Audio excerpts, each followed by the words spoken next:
أعوذ بالله السميع العليم من الشيطان الرجيم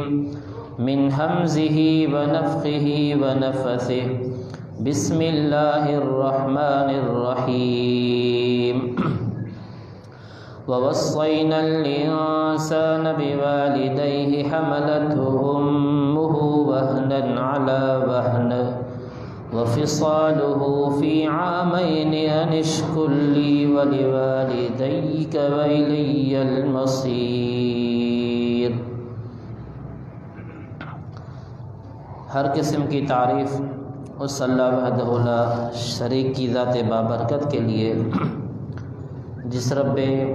کائنات نے ہمیں دین اسلام کی طرف ہماری رہنمائی فرمائی ہے۔ بے شمار درود و سلام سید الاولین والآخرین رحمت للعالمین حضرت محمد رسول اللہ صلی اللہ علیہ وسلم کی ذات مقدس پر جو آخری نبی ہیں اس امت کے لیے۔ داماد پر سسرال کے حقوق اور سسرال پر داماد کے حقوق کا بیان ہو چکا ہے، اس کا آخری حصہ ہے اور انشاءاللہ العزیز اس موضوع کو آج کے جمعہ میں ختم کرنے کی کوشش کریں گے کہ بہو پر سسرال کے حقوق کیا ہیں اور سسرال پر بہو کے کیا حقوق بنتے ہیں۔ اللہ رب العالمین ہمیں صحیح معنوں میں سننے سمجھنے اور اس کے مطابق عمل پیرا ہونے کی توفیق نصیب فرمائے۔ ہمارے ہاں عورت کے سسرال کا ذہن میں نام آتے ہی جو ایک تصور پیدا ہوتا ہے وہ باہم ٹکرا اور ظلم پر مبنی تصور ہوتا ہے۔ ساس اور بہو کے روایتی جھگڑے سے ہر کوئی واقف ہے۔ لڑکی نکاح سے پہلے ہی سسرال کے لفظ اور ان کے گھر سے خائف ہونے لگتی ہے۔ اسی طرح ساس و سسر بڑے ہی اچھے انداز کے ساتھ اپنی بہو کو اپنے بیٹے کے لیے نکاح کے بعد گھر میں لانے کی کوشش کرتے ہیں، لیکن کچھ ہی مدت کے بعد یہ رویے منفی سمت پر سفر شروع کر دیتے ہیں۔ بدقسمتی سے ہمارے معاشرے کے اندر ہندوانہ رسم و رواج کا معاشرہ قائم ہے کہ جس میں عورت کی کوئی حیثیت نہیں، بس وہ عورت کی جو حیثیت ہے وہ مرد کی غلام کی حیثیت میں ہے کہ وہ مرد کی غلام بن کر رہے۔ اگر عورت بیٹی ہے تو بھی ہمارے معاشرے کے اندر جو وراثت کا ایک شرعی حق ہے اس وراثت سے بیٹی کو محروم رکھا جاتا ہے۔ باقی جہیز اور دیگر رسم و رواج پورے کرنے کے لیے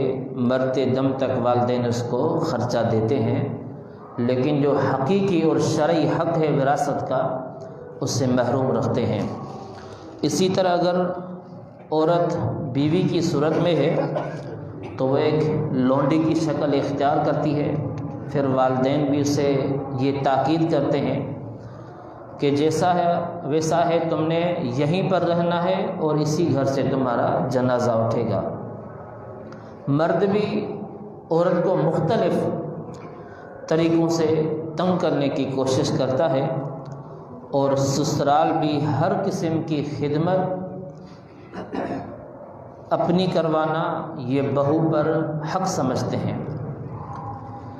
پھر آوازیں بھی سنائی دینے لگی ہیں کہ بہو پر سسرال والوں کا کوئی حق موجود نہیں، چاہے وہ سسرال والے جو سسر ہیں ساس ہیں کتنے ہی عمر رسیدہ کیوں نہ ہوں، بیمار کیوں نہ ہوں، وہ معذور کیوں نہ ہوں، لیکن یہ بھی آوازیں آتی ہیں کہ ان کی خدمت بہو پر کوئی حق نہیں رکھتی۔ ان تمام ناانصافیوں کی جو بنیادی وجوہات اور اسباب ہیں وہ دین اسلام سے ناواقفیت اور دین اسلام سے دوری ہے۔ بہو پر سسرال کے جو حقوق ہیں، مروجہ جو رائج ہیں، ان کا ہمارے معاشرے کے اندر کیا مفہوم سمجھا جاتا ہے؟ موجودہ معاشرے کے اندر یہ حق سمجھا جاتا ہے بہو پر کہ سسرال کی خدمت اس پر فرض ہے، چاہے وہ دیورانیوں ہوں یا جیٹھانیوں ہوں، خود ان کے بچے ہوں، جیسے تیسے ان کے ساتھ زندگی بسر کرنی ہے۔ اور یہ سمجھا جاتا ہے کہ اچھی بیوی اور اچھی بہو کی یہ خوبی ہونی چاہیے کہ وہ مرتے دم تک سسرال کے پورے خاندان کی خدمت کرے اور ان کے ساتھ جس طرح کے بھی معاملات آئیں وہ ان سے گزارا کرے۔ یہ ہمارے معاشرے کے اندر مفہوم سمجھا جاتا ہے کہ بہو پر سسرال کے اس طرح کے حقوق ہیں، لیکن اسلام کے نقطہ نظر سے اس کا مفہوم اور مطلب مختلف ہے، جس کی انشاءاللہ العزیز آگے وضاحت کروں گا۔ لیکن سب سے پہلے اس بات کو سمجھیں کہ جو حقوق ہیں وہ کس کس نوعیت کے ساتھ ادا کیے جائیں۔ حقوق کی نوعیت 3 قسموں پر ہے۔ جو بہو پر یا ایک مرد کا اپنے بیوی پر حقوق ہیں، سسرال کے بہو پر حقوق ہیں، اس کی 3 قسم کی نوعیات ہیں: اطاعت، خدمت اور احسان۔ اطاعت یہ عورت پر صرف اور صرف اپنے خاوند کی فرض ہے، وہ قوام ہے، سرپرست ہے، جب بھی اپنی اطاعت کے لیے عورت کو بلائے گا اسے لبیک کہنا ہے، حاضر ہونا ہے، پیش ہونا ہے۔ حتیٰ کہ سنن ترمذی کی حدیث ہے، آپ علیہ الصلاۃ والسلام فرماتے ہیں کہ اگر عورت کو اپنا خاوند اپنی اطاعت کے لیے بلائے تو اس کو آنا چاہیے۔ وَإِن كَانَتْ عَلَى التَّنُّورِ، اگرچہ وہ تندور پر روٹی ہی کیوں نہ بنا رہی ہو وہ آ جائے۔ اور وعید بھی ہے، سخت وعید بھی ہے کہ وہ عورت اذا دعا الرجل امرأته لحاجته، کہ عورت کو مرد اپنا خاوند اپنی ضرورت کے لیے بلائے اور وہ انکار کر دے، فبات غضبان علیہا لعنته الملائکۃ حتی تصبح۔ صحیح بخاری مسلم کی حدیث ہے کہ پھر عورت انکار کر دے، مرد کی اطاعت نہ کرے اور مرد اسی غصے کی حالت میں رات بھی گزار دے، صبح ہونے تک اللہ تعالیٰ کے فرشتوں کی اس عورت پر لعنتیں برستی ہے۔ سخت وعید بھی ہے۔ تو یہ اطاعت کی جو قسم ہے حقوق میں، یہ مرد کی ہی اطاعت عورت پر فرض ہے۔ دوسری قسم خدمت، جسمانی خدمت، کپڑے دھونے ہیں، استری کرنے ہیں، کھانا بنانا ہے اور گھر کی صفائی وغیرہ کرنی ہے، تو یہ خدمت بھی صرف اور صرف عورت پر اپنے بچوں اور خاوند کی ہی ضروری ہے۔ اور کیونکہ ایک عورت ہے وہ جب حاملہ ہوتی ہے تو 9 مہینے تک یا اس سے بھی زیادہ دن وہ اپنے پیٹ کے اندر اپنے بچے کو رکھتی ہے، مختلف مراحل سے گزرتی ہے، اور ان مراحل کی بنیاد پر ہی آپ دیکھ لیجئے کہ اسلام نے بہت بڑا احسان کیا ہے عورت پر۔ ایام ماہواری آ جائیں، نفاس کا خون ہے، تو ان ایام میں حقوق اللہ میں بھی تخفیف کی گئی ہے۔ تو ان ایام کے اندر اور عورت کے اس جذب خدمت کے اندر سسرال کو بھی اور مرد کو بھی اس کا خیال رکھنا چاہیے۔ وَوَصَّيْنَا الْإِنسَانَ بِوَالِدَيْهِ حملته امه وهنا على وهن، تو جسمانی خدمت بھی مرد اور اپنے بچوں کی ہی صرف عورت پر یہ فرض ہے۔ تیسری قسم میں احسان، کہ احسان ایسی چیز ہے کہ بغیر کسی جبر کے اپنی ہی مرضی سے عورت اپنے ہاتھ سے، زبان سے، اپنے مال سے سسرالی رشتہ داروں میں سے کسی کے ساتھ احسان کر لے، اور کرنا بھی چاہیے۔ اللہ تعالیٰ فرماتا ہے ان اللہ یأمر بالعدل والاحسان، کہ اللہ تعالیٰ تمہیں حکم دیتا ہے کہ عدل و انصاف کرو، احسان کرو۔ ان اللہ یحب المحسنین، احسان کرنے والوں کے ساتھ اللہ محبت کرتا ہے۔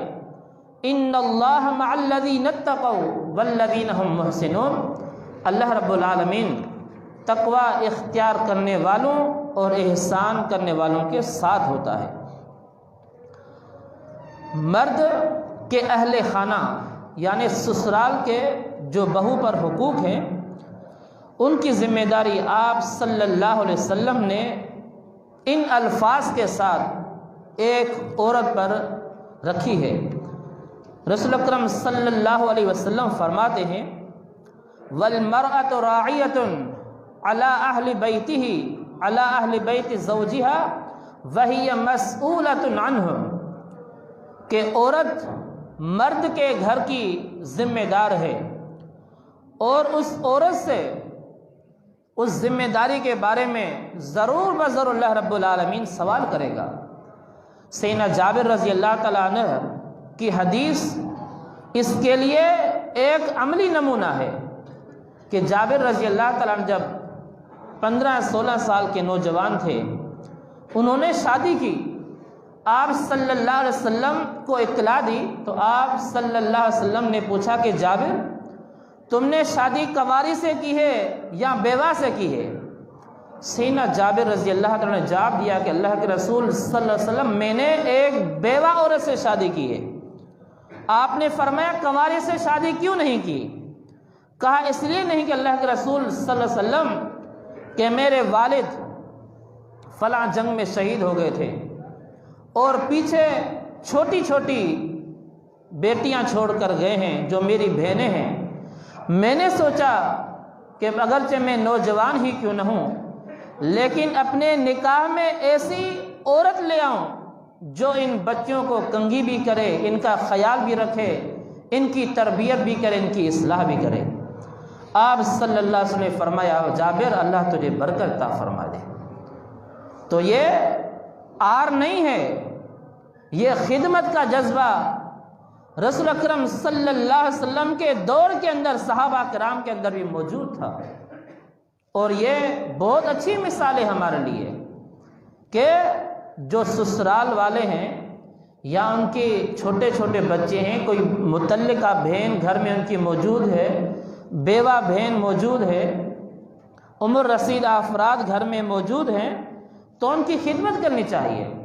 الا کہ وہ محرم نہ ہوں۔ اگر محرم جوان رشتے ہیں گھر میں موجود ہیں افراد یا مہمان وغیرہ آتے ہیں اور ان کا ٹھہرنا گھر کے اندر لازم ہوتا ہے، تو پھر مرد کی ذمہ داری ہے کہ ایسے معاملات کے اندر وہ خود بندوبست کرے۔ لیکن اگر سسر یا دوسرے افراد عمر رسیدہ ہیں، کم سن چھوٹے چھوٹے بچے ہیں، تو ان کی خدمت اور اطاعت یہ عورت پر لازم ہے۔ اور کم سن بچے یتیم،